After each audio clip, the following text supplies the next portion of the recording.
Oi, hoje eu venho apresentar para vocês o romance histórico Canibais, do escritor gaúcho Davi Coimbra. O pano de fundo histórico para esse romance é um dos fatos mais bizarros que já aconteceu na história de Porto Alegre até hoje.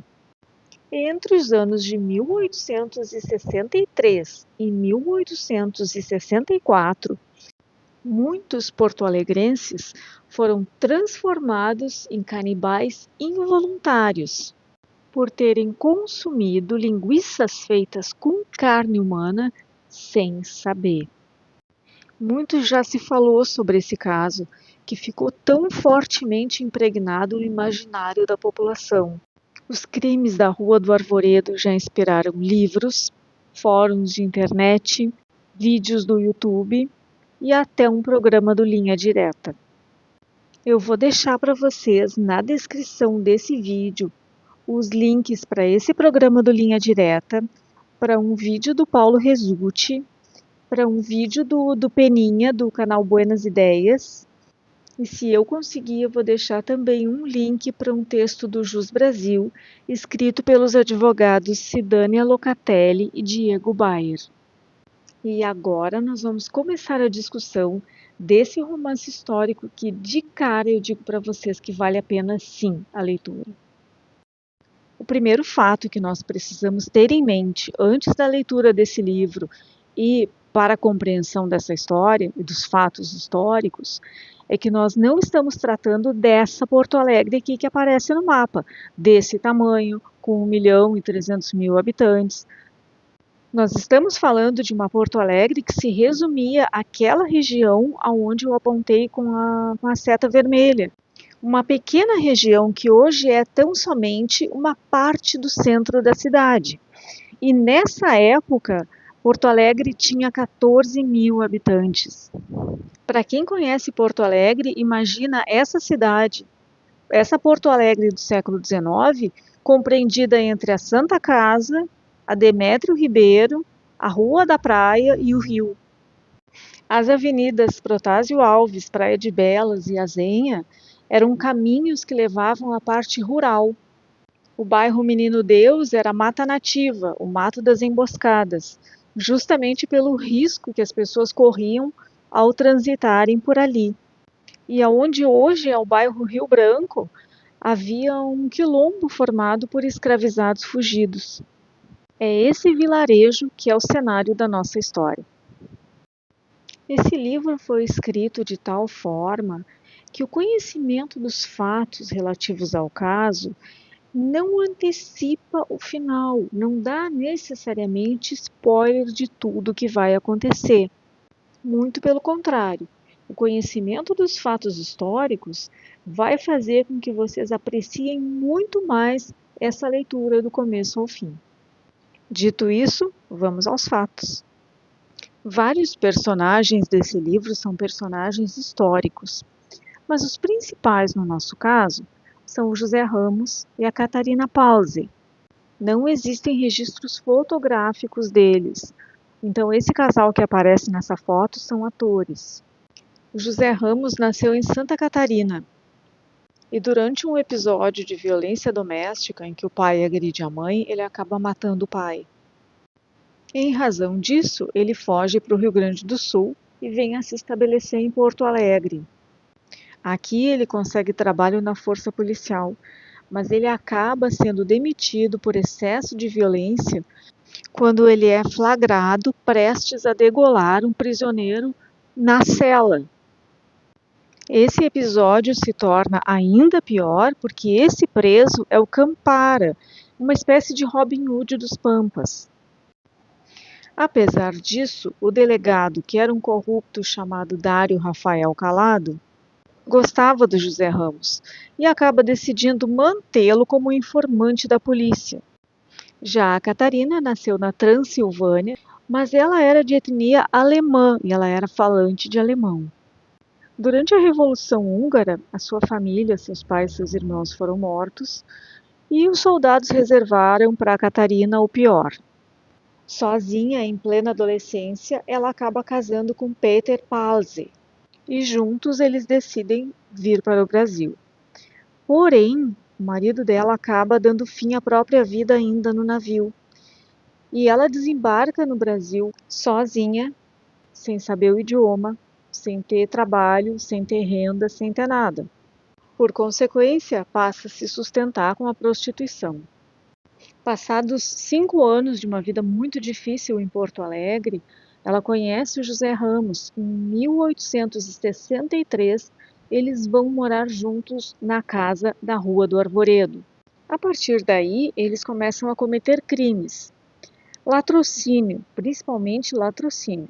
A função da Catarina é atrair homens que estejam carregando pertences, dinheiro, homens que estejam de passagem por Porto Alegre, atrair para a casa da Rua do Arvoredo, aonde o Ramos liquida o sujeito e eles ficam com os pertences. Em algum momento, que pode ser antes desses latrocínios ou depois, um terceiro elemento entra nessa história. É o açougueiro alemão Klaus Klausner. Ele tinha um açougue muito próspero que ficava na Rua da Ponte, atual Riachuelo. Uma versão dos fatos diz que foi do Klausner a ideia de dispor dos corpos de uma maneira tão criativa, não é? Fazendo linguiça e vendendo para a população, enquanto uma outra versão diz que o Ramos e ele estabeleceram uma amizade. O Ramos começa a ajudar no açougue, aprende o ofício e eles dois, né, ele e a Catarina, liquidam o açougueiro, assumem o açougue e passam a fazer as linguiças. Seja como for, o certo é que em 1864, um comerciante português chamado Januário, um menino que era um caixeiro, e o cachorro são vistos pelos vizinhos entrando na casa do Ramos e da Catarina. E depois disso, eles desaparecem. Tenham em mente que Porto Alegre é um mero vilarejo e que esses desaparecimentos já se estendem por mais de um ano. Como dessa vez existem testemunhas, o José Ramos é intimado a depor. Mas o delegado Dário Calado não se convence, porque ele entra em contradição várias vezes. Por consequência, a polícia chega na casa do Ramos e da Catarina com um mandado de busca. Enterrado no porão, a polícia encontra o corpo do açougueiro Klaus Klausner. A polícia também encontra os cadáveres do Januário, do caixeiro, do cachorro e outros restos, outras ossadas de outras pessoas, além de muitos pertences, roupas, objetos, dinheiro de várias pessoas. Tanto o José Ramos quanto a Catarina são presos e é a Catarina que conta para a polícia toda a história das linguiças. O José Ramos é condenado à morte e depois essa pena é comutada para a prisão perpétua. A Catarina foi condenada a 13 anos de prisão. Existe uma versão que diz que logo depois da condenação ela acabou falecendo em um hospício e uma outra versão que diz que ela cumpriu a pena e foi embora de Porto Alegre, do Rio Grande do Sul. A solução desse caso deixou o delegado numa situação desconfortável, porque, embora ele tenha resolvido a questão dos desaparecimentos, o culpado era uma pessoa que estava na folha de pagamento da polícia. Como se isso não bastasse, ainda tem a questão do canibalismo involuntário. Caiu como uma bomba na cidade o fato de que muitas famílias haviam consumido carne humana sem saber. E essa linguiça era consumida principalmente pelas classes mais abastadas, pelas famílias mais abastadas. O clero, as famílias dos grandes comerciantes, os militares de alta patente, os políticos. Foi um caos que acabou repercutindo até na mídia internacional.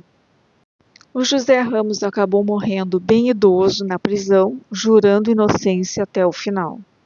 Falando um pouco sobre o livro enquanto obra de ficção, toda a trama se desenvolve a partir da interação de 3 personagens ficcionais com os personagens históricos. Esses 3 personagens são 3 amigos: o Walter, o Antunes e o Brasiliano.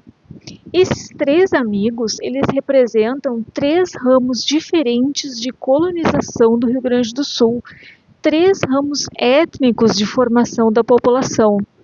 O Walter Scherer é filho de prussianos e representa o imigrante europeu não ibérico. Lembrando que os italianos, poloneses, russos, eslavos de modo geral, etc., ainda não chegaram. E os italianos, principalmente, começarão a emigrar para o Rio Grande do Sul a partir de 1875. O Manuel Antunes representa os portugueses. E o Brasiliano Calovi, ele representa o gaúcho da campanha, que é, na sua origem, um mestiço entre os povos indígenas e os espanhóis. Não pensem que os africanos ficaram de fora, eles também estão representados através de duas personagens muito importantes, uma que é histórica e a outra que é ficcional. Esses três amigos interagem constantemente com a Catarina e o Ramos. Inclusive, o Walter mora do lado do açougue, aliás, do açougue e da casa do casal. O Walter, inclusive, começa a se interessar pela Catarina. O Antunes é casado com uma mulher ambiciosa que deseja que ele faça constantes negócios com o açougue do Ramos. E o Brasiliano é um mulherengo que raramente passa uma noite em casa.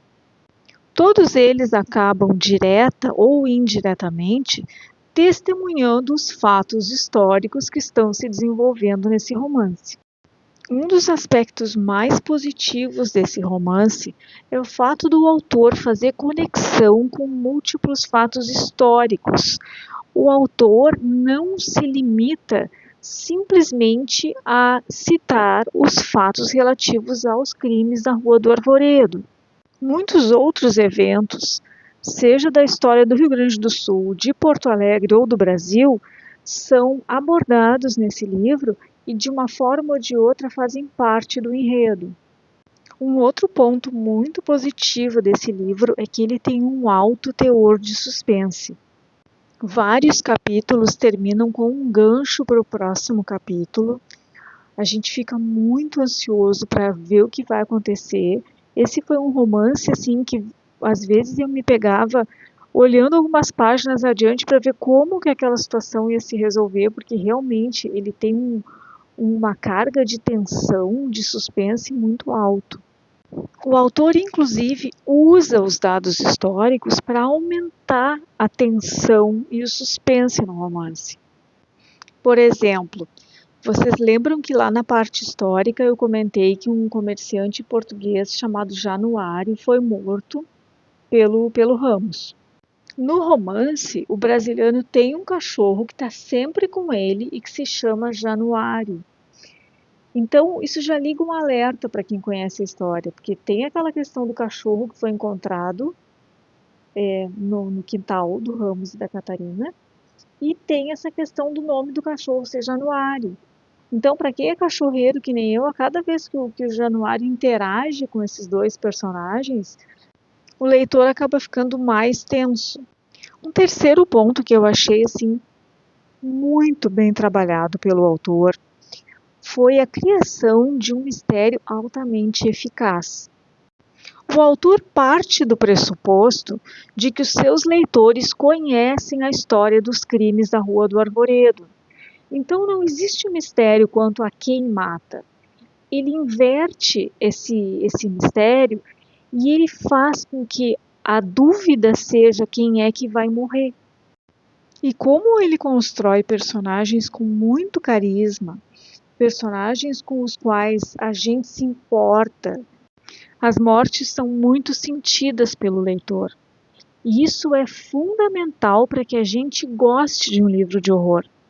Um outro aspecto desse livro que eu achei muito positivo, um aspecto que fez com que, para mim, a leitura fosse muito apreciada, é o fato de eu conhecer as ruas onde se desenrola a história.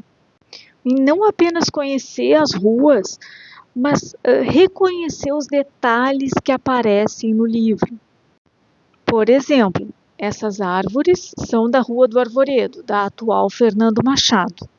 Agora ouçam esse trechinho do livro e vejam se vocês identificam essa parte da rua. A noite se cristalizou num instante em que ela apareceu na esquina. Duarte permaneceu sob uma das árvores que davam nome à rua, sentindo o coração ribombar no peito. Catarina veio do fundo da rua, as árvores lhe servindo de corredor, as copas folhadas de dossel. É claro que conhecer Porto Alegre não é essencial para compreender o livro, para apreciar o livro, mas eu gosto, é uma coisa que me entusiasma. Eu ler o texto e conseguir identificar cada parte que o autor pensou e está descrevendo. Quanto aos pontos negativos, bom, eles não são nada demais. O primeiro é a licença poética quanto à biografia dos assassinos. O segundo é a necessidade de consulta aos fatos do caso. Na verdade, não é exatamente uma necessidade. Fica melhor se for feita uma consulta. Bem, qualquer pessoa que gosta de romance histórico está acostumado a pegar e fazer um contraponto, fazer uma pesquisa histórica e procurar mais informações sobre aquele tema. Porque, assim como o Davi Coimbra tomou algumas liberdades quanto à história dos personagens históricos, outros muitos autores fazem isso, inclusive em filmes. Por exemplo, Gladiador. Se vocês forem olhar a história dos imperadores de Roma, existe praticamente zero indício de que o Cômodos tenha matado Marco Aurélio. Mas isso não nos impede de assistir aquele filme e apreciar o filme como ele é feito. O mesmo acontece aqui. Eu confesso a vocês que eu me surpreendi muito positivamente com esse livro. O Davi Coimbra, ele era um cronista esportivo da Zero Hora e ele era um jornalista assim que justamente assim que principalmente ele voltava os seus escritos para a área de futebol. Eu realmente não esperava que ele fosse um autor de um romance histórico tão consistente, tão completo, tão agradável de ler, com personagens tão bem construídos, tão carismáticos e com tanto suspense. Esse autor faleceu em 2022, ele teve um câncer renal muito agressivo, mas de uma certa forma é como se agora sim ele estivesse vivo, porque com esse livro eu consegui me conectar com os escritos dele, coisa que antes, quando era na área esportiva, eu não conseguia. Não por falta de capacidade dele, mas por falta de interesse da minha parte. Eu recomendo esse livro para quem gosta de romance histórico, para quem gosta de literatura de horror, para quem gosta de literatura de mistério, literatura de suspense, para quem se interessa pela história do Rio Grande do Sul e pela história de Porto Alegre. Eu gostaria de concluir lendo um pequeno trecho que está nas páginas finais do livro. Esta cidade se tornou minha cidade também, tanto quanto sua. Sei o que você sente por ela. É o que eu sinto. Esta cidade às vezes é suja, às vezes é má, às vezes é sombria, às vezes é feia, mas acredito nela. Minha querida cidade natal, que em breve, agora no próximo dia 26, estará completando 254 anos. E vai ter bolo lá no centro, viu? Vai ter bolo, vai ter parabéns e não vai ter nada feito com linguiça. Eu espero que vocês tenham gostado. Um abraço a todos e até o próximo vídeo.